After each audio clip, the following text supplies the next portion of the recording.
ನಾವೆಲ್ಲ ದುಡ್ಡು ಕೊಟ್ಟು ಕಷ್ಟಪಟ್ಟು ಥಿಯೇಟರ್ಗೆ ಹೋಗಿ ಸಿನಿಮಾ ನೋಡಿದಾಗ ನಮಗೆಲ್ಲ ಖುಷಿ ಆಗಬೇಕು, ಬೇಜಾರಾಗಬಾರ್ದು. ಈ ವರ್ಷ ನಮಗೆ ಬೇಜಾರು ಪಡಿಸಿದಂಥ 5 ಸಿನಿಮಾಗಳ ಹೆಸರನ್ನು ನಾನು ಇವತ್ತು ನಿಮ್ಗೆ ತಿಳಿಸ್ತೇನೆ. KGF, ಕಾಂತಾರ ಮಾಡಿ ಕಳಿಸಂಥ ಹೈಪು ಈ ಲಿಸ್ಟಲ್ಲಿರೋ ನಂಬರ್ 1 ಸಿನಿಮಾದಿಂದ ಎಕ್ಕುಟ್ಟು ಹೋಗಿದೆ. ಅದು ಯಾವುದು ಅಂತ ಗೊತ್ತಾಗಬೇಕಂದ್ರೆ ಕೊನೆ ತನಕ ವಿಡಿಯೋ ನೋಡಿ. ನಂಬರ್ 5 ಅಲ್ಲಿ ನಮಗಿರೋ ಸಿನಿಮಾದ ಹೆಸರು ಗಾಂಜಾ, ಸಾರಿ ಪೌಡರ್. KRG ಅವ್ರು ಕೊಟ್ಟಿದ್ದ ಹೈಪ್ಗೆ ಇದು ರೂಫ್ ಕಿತ್ತೋಗೋ ಸಿನಿಮಾ ಅಂತ ಅನ್ಕೊಂಡಿದ್ದೆ, ಆದ್ರೆ ನಮ್ಮ ತಲೆನೇ ಕಿತ್ತೋಗೋ ಸಿನಿಮಾ ಅಂತ ಗೊತ್ತಿರಲಿಲ್ಲ. ನಿಮ್ಮ ಅಮ್ಮನ ಪಿಂಡ ಯಾವ ಬೋಳಿ ಮಗನಿಗೆ ಅರ್ಥವಾಗುತ್ತದೆ. ಕಾಮಿಡಿ ಜಾನರ್ ಅನ್ನೋ ಹೆಸರಲ್ಲಿ ಬರೀ ಡಬಲ್ ಮೀನಿಂಗ್ ಜೋಕ್ಸ್ ಇಟ್ಕೊಂಡು ಹರ್ಡ್ ಮೆಂಟಾಲಿಟಿ ಫಾಲೋ ಮಾಡ್ತಾ ಸೆಕೆಂಡ್ ಪಾರ್ಟ್ ಅನೌನ್ಸ್ ಮಾಡ್ಕೊಂಡು ತನಿಗ್ ತಾನೇ ಮಕ್ಕಾರ್ ಮಾಡ್ಕೊಂಡಿರೋ ಸಿನಿಮಾ. ಜಾಸ್ತಿ ಹೇಳಕ್ ಹೋಗಲ್ಲ, ಲೀಗಲ್ ಕೇಸಸ್ ಇತ್ತೀಚೆಗೆ ಜಾಸ್ತಿ ಆಗ್ತಾ ಉಂಟು. ನಂಬರ್ 4 ಅಲ್ಲಿರೋ ಸಿನಿಮಾ ಅಂದ್ರೆ ಅದು ರಂಗನಾಯಕ.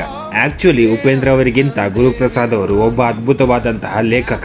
ಸೊ ಅಂತಹ ಒಳ್ಳೆ ಕತೆಗಳನ್ನ ಬರೆಯುವಂತ ಮನುಷ್ಯ ನಮ್ಮ ಇಂಡಸ್ಟ್ರಿಯ ನವರಸ ನಾಯಕನ ಜೊತೆ ಬರ್ತಾ ಇದ್ದಾರೆ ಅಂದ್ಮೇಲೆ, ಅದು ಈ ಕಾಂಬಿನೇಷನ್ ಹಿಂದೆ 2 ಸೂಪರ್ ಹಿಟ್ ಸಿನಿಮಾಗಳನ್ನ ಕೊಟ್ಟಿದೆ ಅಂದ್ಮೇಲೆ ಹೈಪ್ ಜಾಸ್ತಿನೇ ಇರುತ್ತೆ. ಹಾಗಿರುವಾಗ ಆಸ್ ಅ ಫಿಲ್ಮ್ ಮೇಕರ್ ನೀವು ಹೆಡವಿದ್ರೆ ನಮಗೆ ಆಸ್ ಅ ಫ್ಯಾನ್ ಬೇಜಾರಾಗುತ್ತೆ. ಅಂಡ್ ರಂಗನಾಯಕ ನಮಗೆ ಬೇಜಾರು ಪಡಿಸಿದಂತ ಸಿನಿಮಾ. ಒಳ್ಳೆ ಕಮ್ ಬ್ಯಾಕ್ ಮಾಡೋ ಕ್ಯಾಪಾಸಿಟಿ ಅವರಲ್ಲಿತ್ತು, ಆದ್ರೆ ವಿಪರ್ಯಾಸ ಆ ವಿಧಿ ಬೇರೆನೆ ಆಟ ಆಡ್ತಾ ಇತ್ತು. ಗುರುಪ್ರಸಾದ್ ಅವರ ಆತ್ಮಕ್ಕೆ ಶಾಂತಿ ಸಿಗ್ಲಿ ಅಂತ ಹೇಳ್ತಾ ಮುಂದಕ್ಕೆ ಹೋಗೋಣ. ನಂಬರ್ 3 ಅಲ್ಲಿರೋ ಸಿನಿಮಾ ಅವತಾರ ಪುರುಷ 2. ಯಾವ ಆಂಗಲ್ ಅಲ್ಲೂ ಯಾವ ಪುರುಷನು ಅವತಾರ ಎತ್ತು ಬಂದಿಲ್ಲ, ಯಾವ ಅವತಾರ ಎತ್ತು ಕತೆ ಬರೆದ್ರು ಗೊತ್ತಿಲ್ಲ, ಚೆನ್ನಾಗಿರ್ಲಿಲ್ಲ. ಆಕ್ಚುಲಿ ಸಿನಿಮಾ ರಿಲೀಸ್ ಆಗಿದ್ದೆ ನನಗೆ ಗೊತ್ತಿರ್ಲಿಲ್ಲ, ಯಾಕಂದ್ರೆ ಸರಿಯಾಗಿ ಪ್ರಮೋಷನ್ ಮಾಡಿರಲಿಲ್ಲ. ಫಸ್ಟ್ ಪಾರ್ಟ್ ಕೂಡ ಅಷ್ಟು ಚೆನ್ನಾಗಿ ಇಲ್ಲದೆ ಇದ್ದಿದ್ದ ಕಾರಣ ಹೈಪ್ ಅನ್ನೋದು ನಮ್ಮ ಮನಸ್ಸಲ್ಲಿ ಇರಲಿಲ್ಲ. ಇವಾಗ KGF 2ಗೆ ಅಥವಾ ಪುಷ್ಪ 2ಗೆ ಇಷ್ಟು ಹೈಪ್ ಇರೋ ಕಾರಣನೇ ಅದರ ಫಸ್ಟ್ ಪಾರ್ಟ್ಸ್ ಅಲ್ವಾ, ಅದು ಚೆನ್ನಾಗಿತ್ತು ಅಂತ ಈ ಪಾರ್ಟ್ಗೆ ಬೆಲೆ ಜಾಸ್ತಿ ಆಯಿತು. ಬಟ್ ಇಲ್ಲಿ ಫಸ್ಟ್ ಪಾರ್ಟೇ ಚೆನ್ನಾಗಿರ್ಲಿಲ್ಲ, ಅದು ಕ್ಲೈಮ್ಯಾಕ್ಸಿನ 30 ಮಿನಿಟ್ಸ್ ಮಾತ್ರ ಚೆನ್ನಾಗಿದ್ದದ್ದು. ಸೊ ಸೆಕೆಂಡ್ ಪಾರ್ಟ್ಗೆ ತುಂಬಾ ಜನ ವೇಟ್ ಮಾಡ್ತಾ ಇರಲಿಲ್ಲ. ವೇಟ್ ಮಾಡಿದವ್ರು ನೋಡಿದ್ರು, ಅಷ್ಟು ಜನರಿಗೆ ಇಷ್ಟ ಆಗ್ಲಿಲ್ಲ. ಬೇಸಿಕ್ ಸ್ಟೋರಿ ಲೈನ್ ಚೆನ್ನಾಗೇ ಇತ್ತು. ಆಕ್ಚುಲಿ ಸಿನಿಮಾ ಬದಲಿಗೆ ಇದನ್ನ ವೆಬ್ ಸೀರೀಸ್ ತರ ಮಾಡಿ ಪ್ರತಿಯೊಂದು ಕ್ಯಾರೆಕ್ಟರ್ಗೆ ಒಂದು ಬ್ಯಾಕ್ ಸ್ಟೋರಿ ತರ ಕೊಟ್ಟು ಏನಾದ್ರೂ ಮಾಡ್ತಾ ಇದ್ರೆ ಚೆನ್ನಾಗಿರ್ತಾ ಇತ್ತು. ಯಾಕಂದ್ರೆ ಸಿನಿಮಾ ಅಂತ ಬಂದಾಗ ಸಿಗೋದು ಬರೀ 2.5 ಗಂಟೆ. ಅಷ್ಟ್ರಲ್ಲಿ ಕತೆ ಮುಗಿಸೋದು ಕಷ್ಟನೇ. ಆ್ಯಂಡ್ ಇಂಥ ಕತೆಗಳಲ್ಲಿ ವರ್ಲ್ಡ್ ಬಿಲ್ಡಿಂಗ್ ಅನ್ನೋದು ತುಂಬ ಮುಖ್ಯ ಆಗುತ್ತೆ. ಬಟ್ ಏನು ಮಾಡೋಣ, ಆಗ್ಬಿಟ್ಟಿದೆ. ಇನ್ನು ಹಿಂಗೆ ಆಗೋದು ಬೇಡ ಅಂತ ಹೇಳ್ತಾ ಮುಂದಕ್ಕೆ ಹೋಗೋಣ. ನಂಬರ್ 2 ಅಲ್ಲಿ ಬರೋ ಸಿನಿಮಾ ಯುವ.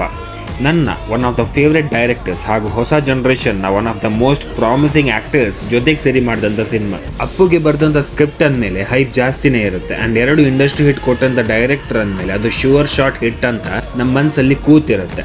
ಆದರೆ ಫೈನಲ್ ಪ್ರಾಡಕ್ಟ್ ನಿಜಕ್ಕೂ ಬೇಸರ ತರುವಂಥದ್ದಾಗಿತ್ತು. 3-4 ಬೇರೆ ಬೇರೆ ಇಶ್ಯೂಸ್ನ ಒಂದರಲ್ಲೇ ಮುಗ್ಸಕ್ ಹೋಗಿ ಸ್ಕ್ರೀನ್ ಪ್ಲೇಲಿ ಹೊಡ್ಕೊಂಡ್ರು.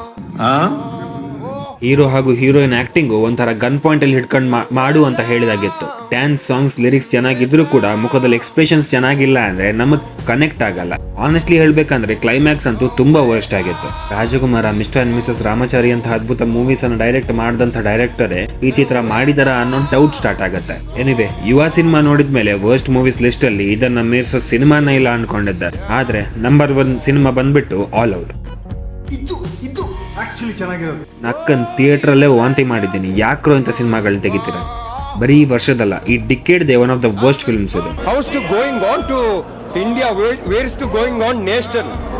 ಈ ಸಿನಿಮಾದ ಹೀರೋ ಬಗ್ಗೆ ನನಗೆ ತುಂಬಾನೇ ಗೌರವ ಇತ್ತು, ಎಲ್ಲ ಹಾಳು ಮಾಡ್ಕೊಂಡ್ರು ಅಷ್ಟೇ. ಎನಿವೆ, ವರ್ಸ್ಟ್ ಲಿಸ್ಟ್ ಮುಗೀತು. ಇನ್ನು best movies of the year list ಜೊತೆ ನಾಳೆ ಬರ್ತೀನಿ, ಅದನ್ನು ನೋಡಿ ಅಂತ ಹೇಳ್ತಾ ವಿಡಿಯೋನ ಮುಗಿಸ್ತಾ ಇದ್ದೀನಿ. ಮುಂದಿನ ವಿಡಿಯೋದಲ್ಲಿ ಆದಷ್ಟು ಬೇಗ ಸಿಗೋಣ. ಧನ್ಯವಾದಗಳು. ಅಷ್ಟೇ. ನಾನಂದ್ರೆ ವಿಶೇಷ, ನಾ ಇದ್ರೆ ಸಂತೋಷ, ನಾನ್ ಯಾರು ಗೊತ್ತಾಯ್ತಾ? ಸ ಸ ಸ ಸ